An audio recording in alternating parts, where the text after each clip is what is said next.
गुरुदेव अर्थी समर्थी के बारे में क्या चल रहा था? अर्थी समर्थी के बारे में मोहन जी महाराज बता रहे हैं कि पहले अर्थी और समृद्धि के बारे में, है ना? जी गुरुदेव। बहुत अच्छी बात है। वैसे देखा जाए तो अर्थी और समृद्धि का अर्थ तो हम बहुत बार करते ही करते हैं।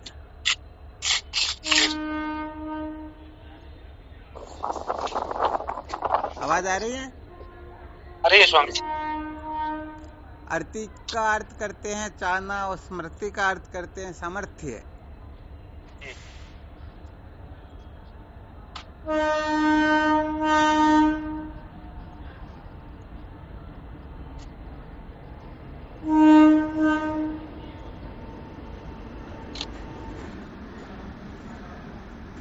अर्थी का क्या अर्थ करते हैं साधारण भाषा में? चाहना स्वामी जी। चाहना। अब यहाँ पर होता ये है ना, चाहना तो हम कर लेते हैं, परंतु चाहना में भी छल कपट न हो, चाहना में व्यभिचारीपना न हो, तभी हम सचमुच में अर्थी के लक्षणों से युक्त हो सकते हैं। हालांकि इस संसार में जीव मात्र जो है सर्व दुखों की निवृत्ति और परमानंद की प्राप्ति की चाहना करता है। तो इस दृष्टि से देखा जाए तो अर्थी जो है बहुत सारे हो जाते, जीव मात्र अर्थी हो जाता है। परंतु यहाँ पर विलक्षण बात ये होती है ना, जैसे समझो हम मोक्ष की चाहना करें। किसकी चाहना करें? मोक्ष की चाहना करें, परंतु मोक्ष की चाहना के साथ साथ हम ब्रह्मलोक की भी चाहना करें, स्वर्ग की भी चाहना करें, सालों के समीप मुक्ति की भी चाहना करें, अथवा ऐसा समझना चाहिए संसार में अनंत अनंत जो पदार्थ है उनमें से किसी को भी प्राप्त करने की चाहना करे, तो वास्तव में ये जो अर्थी का लक्षण है बिल्कुल सिद्ध हो गया क्या?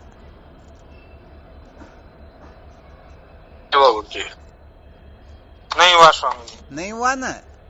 तो ये सबसे बड़ा गड़बड़ घोटाला जो साधकों के हृदय में होता है ना, वो यही हो जाता है।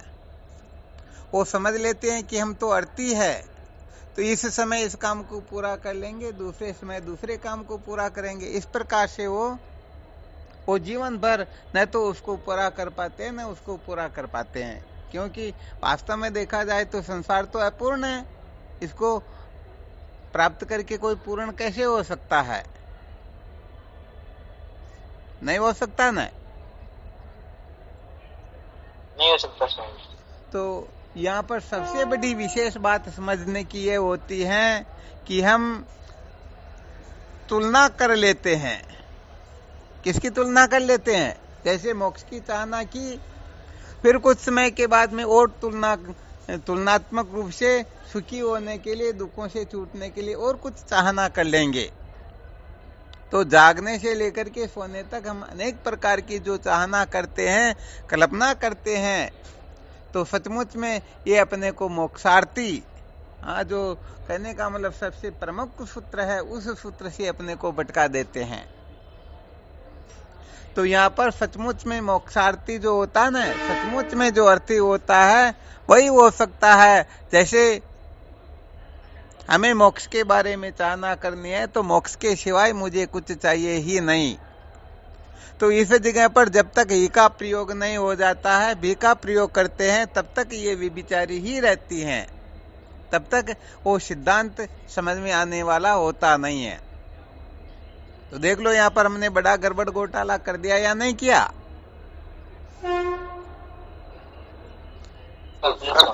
हाँ, सबसे बड़ा गड़बड़ घोटाला वास्तव में यही होता है। इसी के कारण सचमुच में हम सच्चे मुमुक्षु नहीं हो पाते, और जब तक सच्चे मुमुक्षु नहीं हो जाते हैं तब तक न तो उनमें विवेकादि साधन प्रकट होते हैं और न उनमें सचमुच में संत महापुरुषों के प्रति, गुरुदेव के प्रति, ज्ञान के प्रति, किसी के भी प्रति समझ लीजिए परम निष्ठा हो सकती है।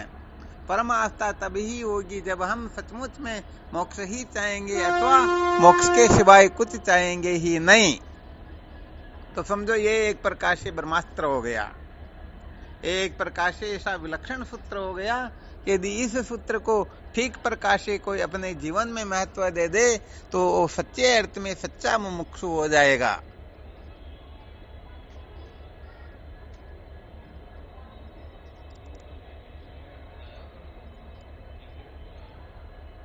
अरे भाई, जो काम सरपंच सचिव विषय हो जाता है तो फिर उस काम के लिए हम कलेक्टर के पास थोड़े जाएंगे क्या? नहीं जाएंगे। तो ये संसार में लोग समझते तो है नहीं। थोड़ा बहुत एन किन प्रकारेण सुख मिला, थोड़ा बहुत दुख निवर्त हुआ, थोड़ी वृत्ति शांत हुई, अंतर्मुख हुई, पता नहीं थोड़ा बहुत कुछ न कुछ चमक कहीं पर देखने को मिल गई, वो समझ लेते बस हमने जीवन को सार्थक कर लिया, हम कृतार्थ हो गए। जबकि सत्य बात तो यह है कि ये सब मूर्खताएं ही होती हैं। क्या होती है ये? मूर्खता। हाँ, बिल्कुल मूर्खता मात्र होती है। तो इसीलिए तो कहने का मतलब बहुत अधिक मंथन करना होता है। संत महापुरुषों के सानिध्य में बैठ के जो ब्रह्म विचार किया जाता है, इसका यही तात्पर्य होता है, यही रहस्य होता है।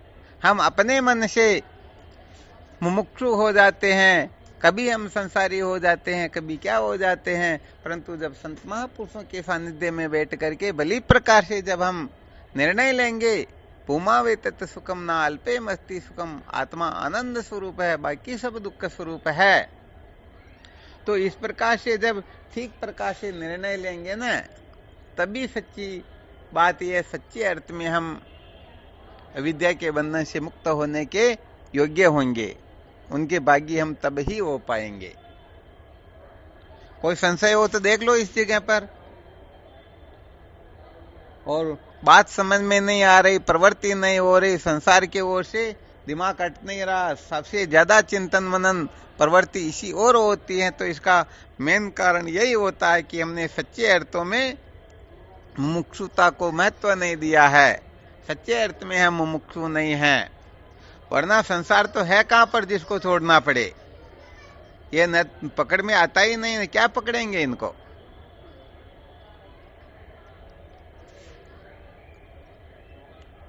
तो यहाँ पर ये रहस्य अच्छी तरह से समझ लेना चाहिए। अनात्म पदार्थों को महत्व दे करके यदि कोई मुमुक्षु होना चाहता है तो सचमुच में वह कभी सच्चा मुमुक्षु हो नहीं पाएगा। ये थोड़ी विशेष बात है, क्योंकि इनको महत्व देंगे तो इनको जैसी सुविधा होगी उसी प्रकार से तो ये चाहेंगे ना।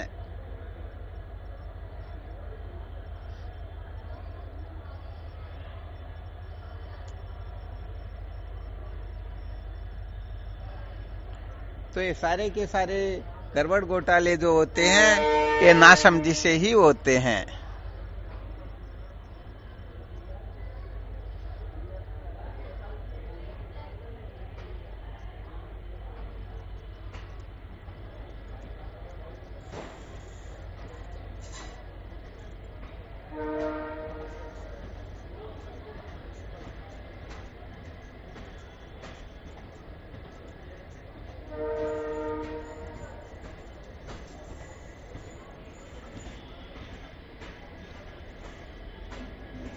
और कोई संशय हो तो देख लो इसमें।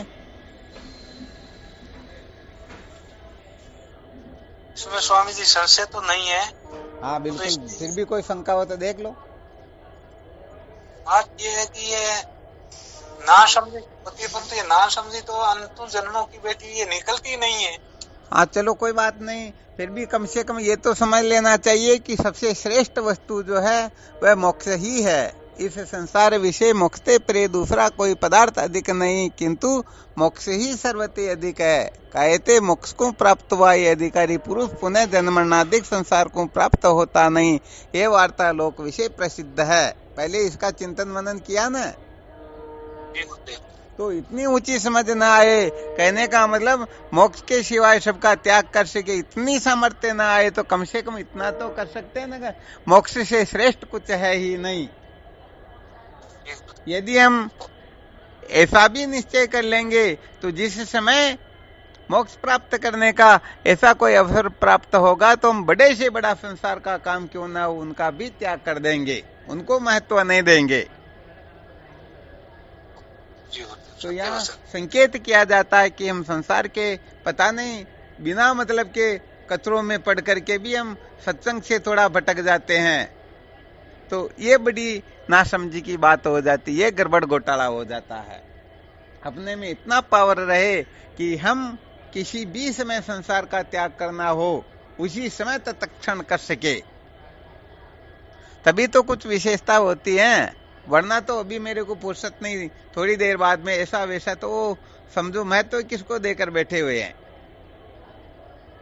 तो संसार को देकर के, संसार को देकर के। यहाँ केवल इतना ही रहस्य अच्छी तरह से समझ लेना है कि सत्संग से श्रेष्ठ कुछ है ही नहीं। ब्रह्म विचार जो है, ये ब्रह्म विद्या जो है, इससे श्रेष्ठ कुछ होता ही नहीं। अब ये बात जिस दिन अच्छी तरह से समझ में आ जाएगी, सचमुच में उस दिन न चाहते हुए भी हमें संसार से विरक्ति होने लगेगी, हम संसार से ऊपर उठने लगेंगे, संसार कचरा प्रतीत होने लगेगा। और जब तक हम सचमुच में इस रहस्य को नहीं समझ पाते हैं, तब तक सच्चे अर्थ में कुछ न कुछ गड़बड़ घोटाला निश्चित रूप से हो जाएगा। फिर उस समय हम ये जरूर कह देंगे, गुरुजी थोड़ी देर रुकना, मेरा ये काम कर लेता हूं, उसके बाद में फिर साधन भजन श्रवण मनन क्या करना क्या नहीं करना सब कर लेंगे। तो ये हो गया गड़बड़ घोटाला।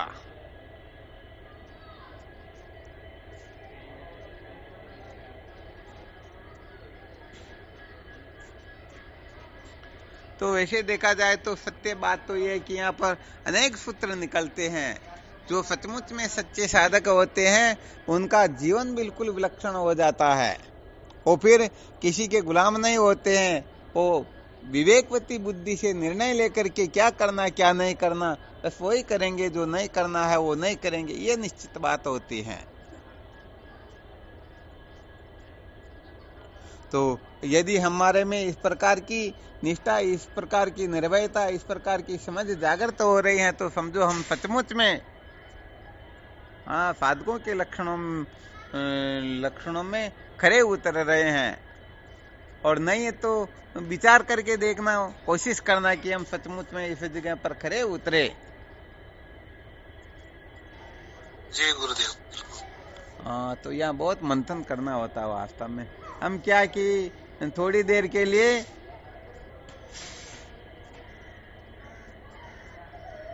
थोड़ा वो साधन भजन करके देखते हैं। वो जैसे बताया ना, एरण की चोरी करे करे सुई को दान, चढ़ चौबारे देखन लाग्यो कदा असी बेवान। एरन की तो चोरी करता है जिसे हजारों लाखों सुइयां बन सकती हैं, और एक सुई दान करके फिर वो छत पर चढ़ के देखता है कि भगवान का दिमाग ठिकाने है या नहीं, मैं इतनी साधना कर रहा हूँ, इतना मैंने दान पुण्य किया, अभी मेरे लिए विमान क्यों नहीं आया। तो ये गड़बड़ घोटाला हम सब में हो रहा है। सच्ची बात तो ये है। ऐसा देखो कि संसार के कचरों में जब हम पड़ जाते तो 24 घंटे पड़े रह जाए, फिर भी अपने को ऐसा लगता ही नहीं कि अरे कि हम ज्यादा गिर गए। और सत्संग की तरफ जो हम कुछ समय में विचार करने लग जाते, अरे भाई 15 मिनट हो गए, आधा घंटा हो गया, घंटा हो गया, 2 घंटा हो गया, तब तो समझो प्रलय आने वाली है। होता या नहीं होता ऐसा? सबके साथ देख लेना अच्छी तरह से। सबके साथ। हाँ बिल्कुल सत्य बात। अभी बोले सत्संग सुनाने लग जाए तो बोले 2 घंटे तक तो शायद कोई रुक पाएंगे, पढ़ना 2 घंटे के लिए तो फिर कह ही देंगे, स्वामी जी मेरे को ये करना वो करना। हो जाता या नहीं होता?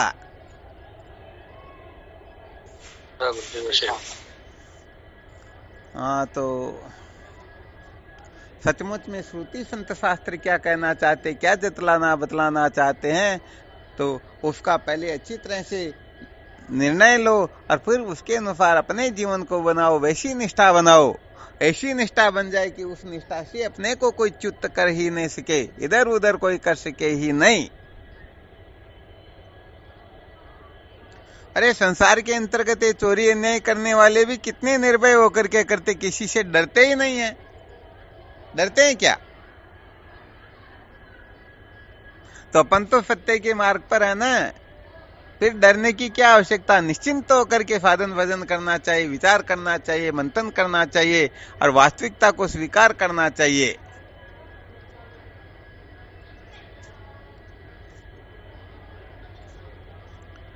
तो ये जो अभी संकेत किए गए कुछ सूत्र है, अच्छी तरह से समझ में आ गए ना?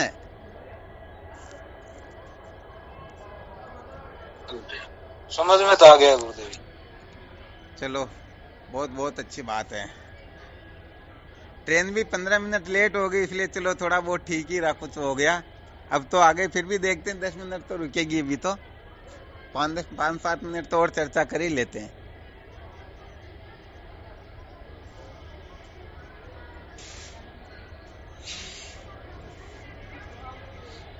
हाँ, इसमें कोई और शंका हो तो बोलो।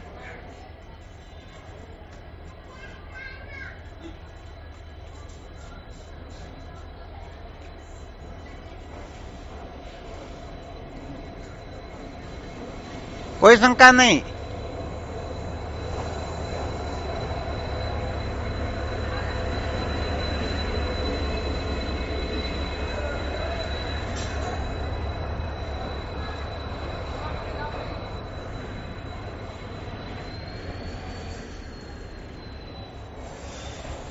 हाँ, थोड़ा बोल जाया करो, थोड़ा ठीक रहता। कोशिश किया करो थोड़ा बहुत, ताकि कुछ न कुछ सूत्र अपने द्वारा प्रकट हो। जो जो सुनाया गया उसको स्वीकार करने में, स्वीकार न करने में क्या बाधाएं आती है, क्या नहीं आती है, इसके बारे में तो अपन मंथन कर ही सकते हैं।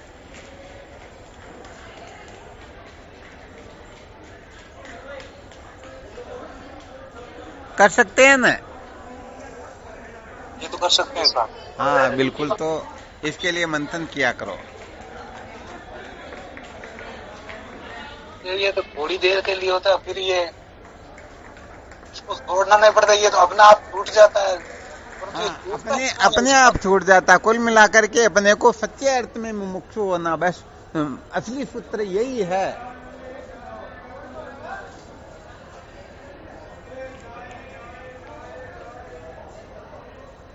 मुमुक्षुता में कोई गड़बड़ घोटाला नहीं होना चाहिए, बस इतनी सी बात अपने को निश्चय कर लेना। और कहीं गड़बड़ घोटाला हो तो हो, परंतु मुमुक्षुता के अंतर्गत किसी भी प्रकार का गड़बड़ घोटाला नहीं होने देंगे।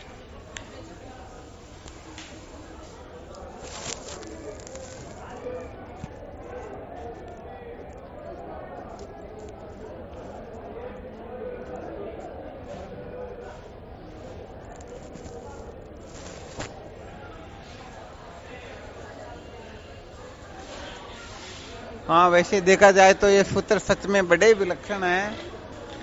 इन सूत्रों का जितना मंथन करेंगे सचमुच में हम उतने ही दिव्य बनेंगे। और इनको मजाक के रूप में लेना ही नहीं है, इनको तो ब्रह्मास्त्र समझ लेना, स्वर्ण अक्षरों में लिखने लायक।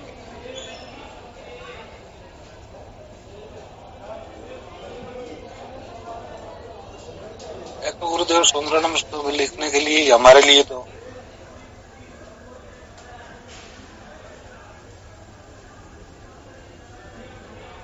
अगर मुमुक्षुता नहीं आएगी तो ये पशु जैसा ही तो जीवन है, फिर पशु बनने के लिए तैयार है। मनुष्य जन्म मिलने का प्रयोजन ही कुछ नहीं रहा।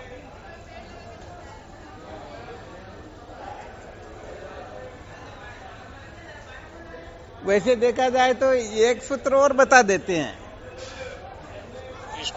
ध्यान देना अच्छी तरह से। अभी फैजानंद जी ने बताया ना कि यदि ऐसा नहीं तो पशु बनने के लिए तैयार रहे, है ना?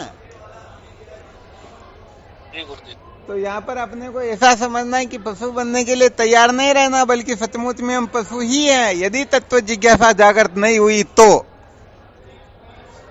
वरना फिर तैयार रहेंगे, इसका मतलब अभी हम पशु नहीं, अभी हम पता नहीं क्या क्या समझ करके बैठे हुए हैं अपने को। तो क्योंकि पशुत्व से तो जीव मात्र मुक्ति चाहता है, बंधन में कौन रहना चाहता? सत्य को जानने के लिए तो सब अग्रसर हुए रहते हैं ना।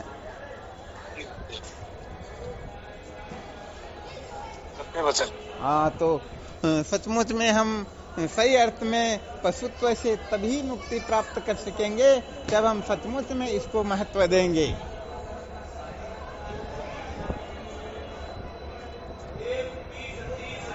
तो इसको महत्व देने से ही जीवन सार्थक हो सकता है, ये विशेष बात है।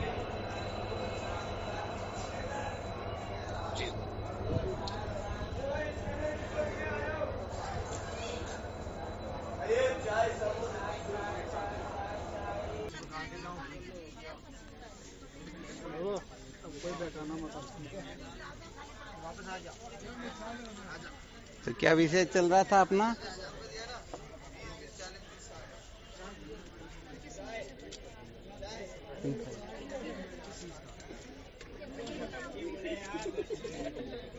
गुरुदेव मोहन जी महाराज ने पूछा कि भाई ये मन जो है ये अपने वश में कैसे हो? क्या हुआ? मन अपने वश में कैसे होगा ये? सबसे पहले तो ये देख लेना चाहिए कि हम सचमुच में मन के वश में है या नहीं। हम मन के वश में हो और फिर इसके पराधीन रहने से अपने को दुख कष्ट आदि कुछ मिलता हो, तब तो हम इस मन को वश में करने का पुरुषार्थ करें, प्रयत्न करें, कुछ यहाँ पर समझने की चेष्टा करें। और मन के वश में रहते हुए हम अपने आप को सुखी अनुभव कर रहे हैं, आनंदित अनुभव कर रहे हैं, तो फिर यहाँ पर कोई आवश्यकता भी तो नहीं रह जाती ना।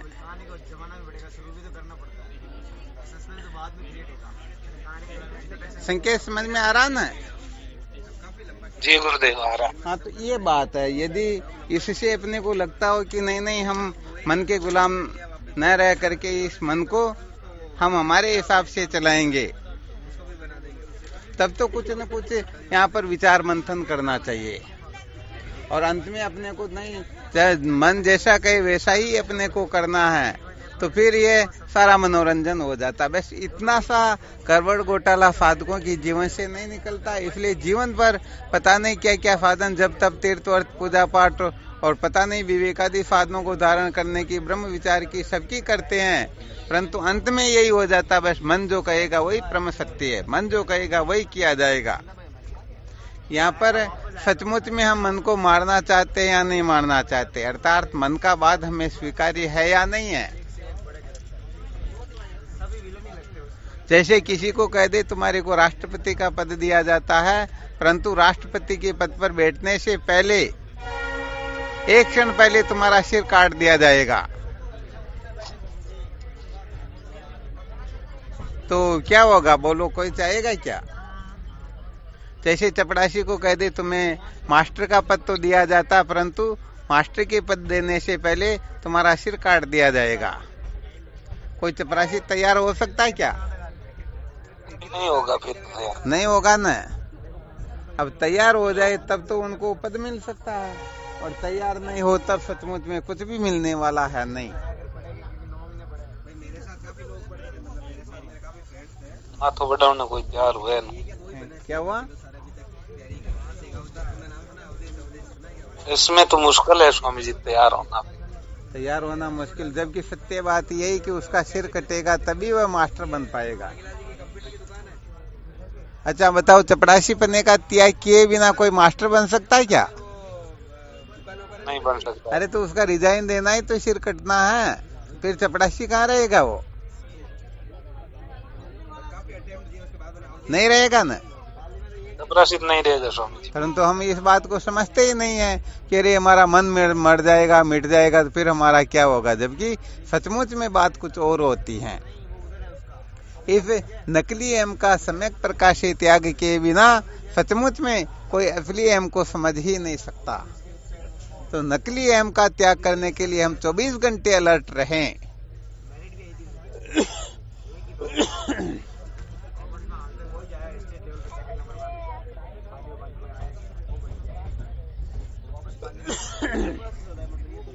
मुझे असली मिल जाए तो नकली छोड़ जाए, लेकिन असली मिल नहीं रहा है। तो बात ये नहीं, हम असली तो चाहते परंतु नकली का त्याग नहीं करना चाहते। सत्य कहें तो नकली के त्याग का नाम ही असली की प्राप्ति होता है।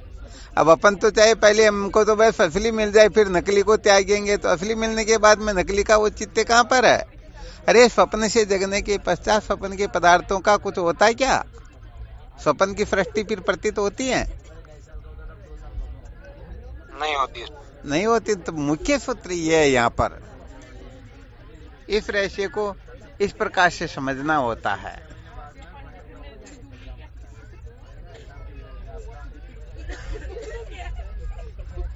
भाई ये तो हम सब जानते हैं कि मरे बिना कोई स्वर्ग नहीं जा सकता है, जी स्वामी जी, जानते हैं ये। अब स्वर्ग भी चाहते हैं और मरना भी नहीं चाहते हैं, विश्वास भी तो नहीं होता ना।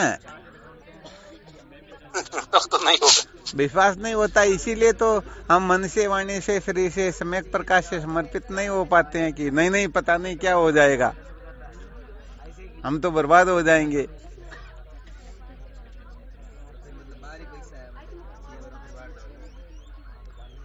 विश्वास तो बुद्धि करती है ना, लेकिन ये मन बुद्धि को भी भ्रष्ट कर देता है। मन बुद्धि को ही तो करना, सब गड़बड़ घोटाला अंतःकरण में ही तो है। शरीर तो नित्यबद्ध है, वो तो जड़ बेचारा, उसमें क्या, और आत्मा नित्य मुक्त है, वो तो चेतन है, उसको किसी की आवश्यकता भी तो नहीं होती ना। ये शरीर और आत्मा के बीच में जो ये बुद्धि है ना, ये सारा गड़बड़ घोटाला इसी में होता है।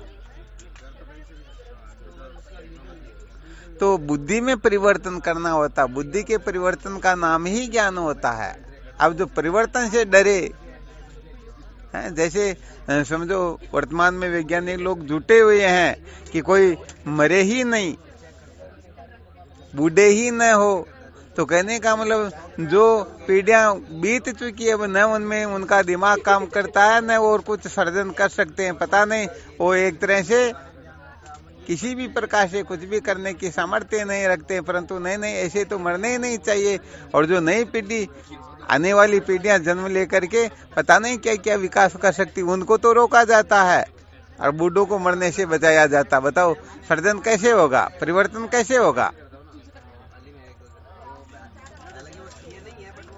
तो हम कुल मिलाकर के यहाँ अपने आग्रह से मुक्त नहीं होना चाहते हैं। तो सबसे पहले इन सूत्रों को समझना होता, फिर सहजानंद जी ने जो प्रश्न किया ना, उस प्रश्न का समाधान स्वतः ही मिल जाता है।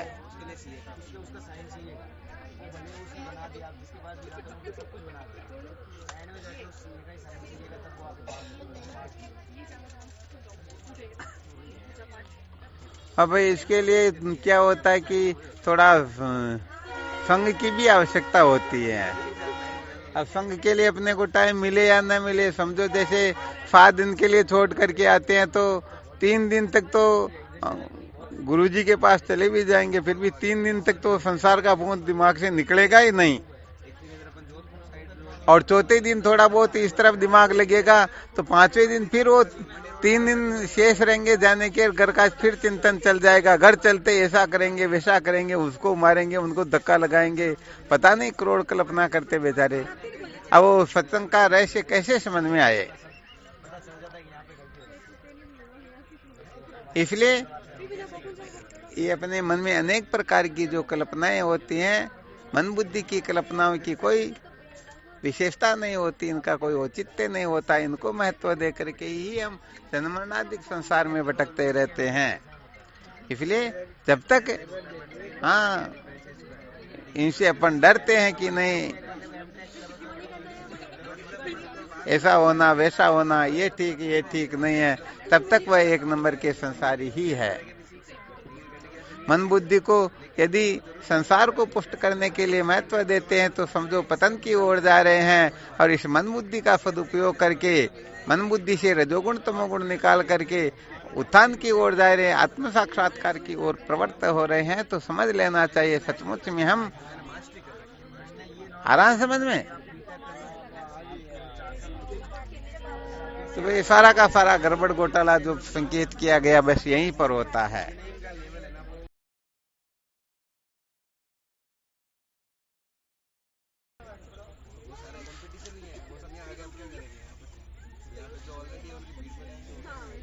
तो चलो ये भी जो सूत्र बताए इनकी तैयारी करो और फिर आगे की बात भी समझ में आ जाएगी। कुल मिलाकर के होता क्या है कि कभी कभी अनधिकार चेष्टा भी काम बिगाड़ देती है। वैसे देखा जाए तो विद्या के बंधन से मूल सहित निवृत्ति हुए बिना हम कृतार्थ नहीं हो सकते हैं, परंतु इसके लिए वह योग्यता भी चाहिए। योग्यता तो अपने में हो न, और शत्रु को ललकार दे तो क्या होगा, गड़बड़ घोटाला हो जाएगा ना। इसलिए सबसे पहले अपने को नायम आत्मा बलहीने न लभ्य, कमजोर व्यक्ति कभी भी सचमुच में सत्य का साक्षात्कार कर नहीं पाता। तो सबसे पहले अपने में जो जो कमजोरियां हैं उन कमजोरियों को सम्यक प्रकाश से निकाल लेना चाहिए। और ये कमजोरियां नहीं निकली तो फिर तो कोई बात नहीं, फिर तो जन्मो और मरो, इसके सिवा इलाज भी नहीं है। और जब यहाँ पर कमजोरियों का वर्णन करेंगे ना तो फिर पता लग जाएगा कि सचमुच में हम किसको महत्व देते हैं, किस प्रकार से देते हैं। जब ये क्या होता, वो दो साथ मिलते हैं ना तब निर्णय निकलता, सत्य बात कहें तो। वैसे तो हम आकाश पाताल की करते रहते कि हम तो सत्संगी है, संत है, शास्त्र पढ़ने वाले, पता नहीं क्या क्या करने वाले, तो ये अपन फ्री होते हैं ना तभी है। परंतु जब संसार का गड़बड़ घोटाला उसके साथ हो ना तब पता चले। यहाँ पर तो सत्य कहे तो घरवाली महीने भर से गांव गई हुई हो और आ गई और इधर गुरुजी भी आ जाए, गुरुजी तो पूर्व की ओर उतरे हुए और वो पश्चिम की ओर उतरे हुए, दोनों का एक साथ फोन आए, भाई हम आ गए लेने के लिए। फिर हम किस तरफ जाते हैं तो पता लग जाएगा हम संसारी कितने हैं और सत्संगी कितने हैं। आ गया समझ में या नहीं आया? हाँ, ऐसे ऐसे तुलनात्मक ढंग से हम अध्ययन करके देख सकते हैं कि हम सचमुच में संसारी ज्यादा है या सत्संगी ज्यादा है। अपनी स्वतः प्रवृत्ति कैसे होती, स्वतः प्रवृत्ति किस ओर होती, ये मायने रखती है। हाँ बोलिए, आप अपने मन को दबा के नहीं गुरुजी क्या कहेंगे, संसार क्या कहेगा, शास्त्र क्या कहेंगे, ऐसे मन को दबा करके फिर जा रहे तो ये कोई विशेष बात नहीं है। सचमुच में भीतर से अपनी जो चित्तवृत्ति है वह किस ओर झुकती है, किसको महत्व देती है।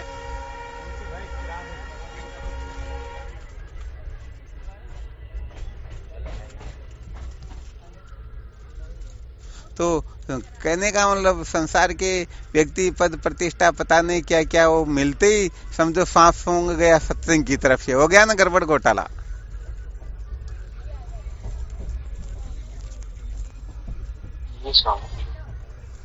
हाँ, इसलिए ये कमजोरियां होती वैसे देखा जाए तो। सबसे पहले इन कमजोरियों से छुटकारा प्राप्त करना चाहिए।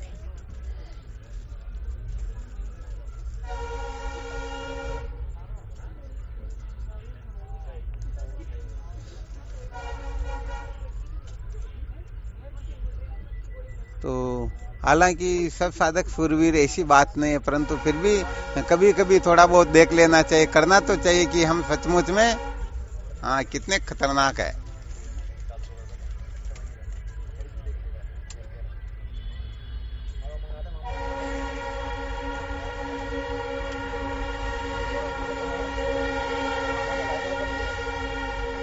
तो सत्य के साक्षात्कार के लिए जब स्वतः प्रवृत्ति होती है ना तो वह स्वतः प्रवृत्ति सचमुच में अपने को धन्य बना देती है। और बाकी जो क्या है कि दिखावे के लिए जो होता तो ठीक है, कोई विशेष बात नहीं है।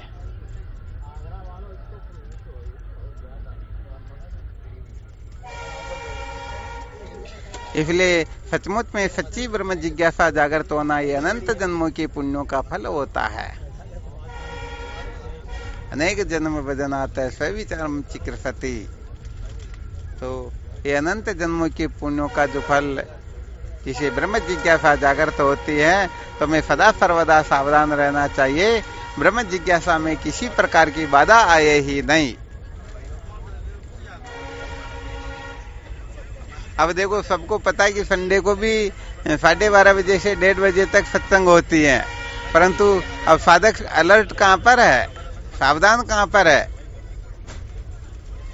और खाने पीने में पीछे नहीं रहेंगे, मौज मस्ती जीवन का पहला लक्ष्य होगा, परंतु ऐसी निष्ठा बनना कि हमें इस समय सबका त्याग करके केवल और केवल मात्र सत्संग को ही महत्व देना है। तो क्या कि सचमुच में तकलीफ हो जाए ना तो फिर पता लगता है कि डॉक्टर कितने बजे आते, कितने बजे जाते, क्या होता है क्या नहीं होता। अब तकलीफ ही नहीं हो तो फिर गड़बड़ी होगी। इसलिए अपने को खूब मंथन करना है। जितना मंथन करेंगे, जितना सत्य को महत्व देंगे, जितना कचरे से ऊपर उठेंगे, हाँ सचमुच में ये दिमाग जो है ना, दिमाग जब तक कचरे से खाली नहीं हो जाता तब तक ब्रह्म विद्या प्रवेश नहीं होती। वैसे देखा जाए तो दिमाग भी एक प्रकार का कचरा ही होता है, ठीक है ना। इसलिए ये दिमाग भी सम्यक प्रकाशी बाधित हो जाए तब समझो हम सचमुच में कृतार्थ हुए हैं। परंतु अभी दिमाग को कचरा नहीं समझना, दिमाग के अंतर्गत जो कचरा उसको निकालना है, और उस कचरे के निकलने के पश्चात जो ब्रह्माकार वृत्ति उदय होगी उसी से विद्या मूल सहित भस्मीभूत हो जाएगी, और फिर तो ये कचरा हो ही गया ना। तो बस अधिक से अधिक मंथन किया करो कि हम मन बुद्धि के चेले ज्यादा या गुरु जी के ज्यादा है, हम ज्ञान को महत्व देते हैं या कर्म को महत्व देते हैं, हम आत्मा को महत्व देते हैं या अनात्मा को महत्व देते हैं, हम उत्थान की ओर जा रहे हैं या पतन की ओर जा रहे हैं। हाँ, तो जिम्मेदार साधकों का वैसे यही सबसे ज्यादा होता है, सबसे अधिक उन्हीं का उनका चिंतन मनन इसी जगह पर चलता है। संसार के काम को करने का मतलब थोड़े से समय में होने वाले काम को लोग पता नहीं कितना लंबा कर देते हैं, जबकि सचमुच में सच्चे साधक होते हैं वो बहुत टाइम में होने वाले काम को थोड़ी देर में करके दिखा देते हैं। दिखा देते या नहीं दिखा देते? तो बस इतनी सी समझ चाहिए, और क्या। थोड़ा कष्ट मिल जाएगा, थोड़ा दुख मिल जाएगा, और क्या। इसके अलावा और तो कुछ होने जाने वाला नहीं है ना। और मर थोड़े जाएंगे, अनादिकाल से पता नहीं बहुत सारा कष्ट उठा रहे हैं।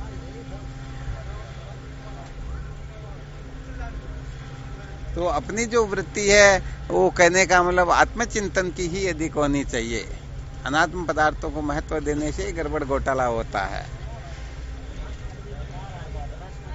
तो मैं चाहता हूं कि साधक कमजोर न रहे, हर प्रकार से कहने का मतलब सावधान रहे, और महत्व केवल और केवल मात्र इसी को ही दे। हाँ, वरना संसार की सुख सुविधा, ये मौज मस्ती मनोरंजन ये तो मिलते रहेंगे, चलते रहेंगे। इनको गरज होगी, प्रारब्ध होगा तो मिल जाएंगे, नहीं तो इनकी क्या परवाह करना है। थोड़ा कष्ट उठा लेंगे, दुख उठा लेंगे, क्या फर्क पड़ता। आ गया समझ में? जी स्वामी जी। हाँ, तो ये विशेष बात है। अब समझो 10 मिनट पहले यदि ट्रेन में बैठते तो सीट मिल जाती, और बाद में बैठे तो क्या 2-3 घंटे निकल जाएंगे, क्या परवाह करना, मर तो जाएंगे नहीं ना।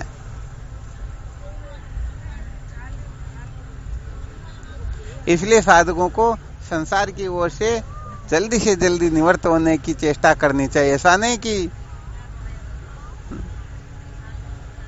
वो किसी को साफ करने लगे तो जब तक ये स्वर्ण जैसे न चमकने लगे तब तक हम इनको साफ करते रहेंगे। हाँ, यदि साफ ही करना हो तो मन बुद्धि को करो। ये सचमुच में कचरा जो होता ना, हाँ, वो इसके अंदर होता, बाहर कुछ भी नहीं। बाहर तो है जैसा का तैसा है। तो जल्दी से जल्दी संसार की ओर से निवृत्त होकर के आत्मचिंतन की ओर हमारी प्रवृत्ति हो, बस ये जीवन का सार होता है। संसार को महत्व कितना दे, बस ये समझ आ जानी चाहिए।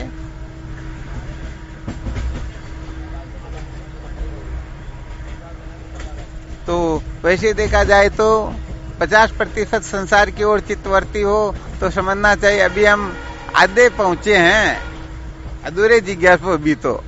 अब 24 घंटे में 12 घंटे के लिए कौन समय दे सकता, बड़ा मुश्किल होता ना। हाँ, यहाँ तो 12 मिनट के लिए भी रोज आ जाता कभी कभी।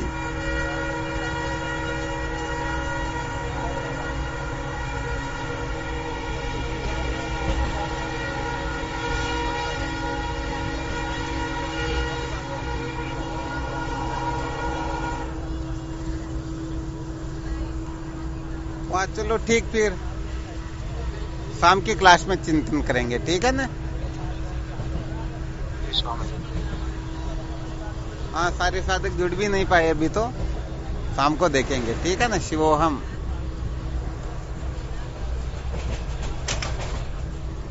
शिवोहम प्रणाम। हाँ, शिवोहम। भगवान के शिवोहम। शिवोहम प्रणाम। प्रणाम कीजिए भगवान, आपके बेटा। शिवोहम, ठीक। प्रणाम आपके चरणों। शिवोहम।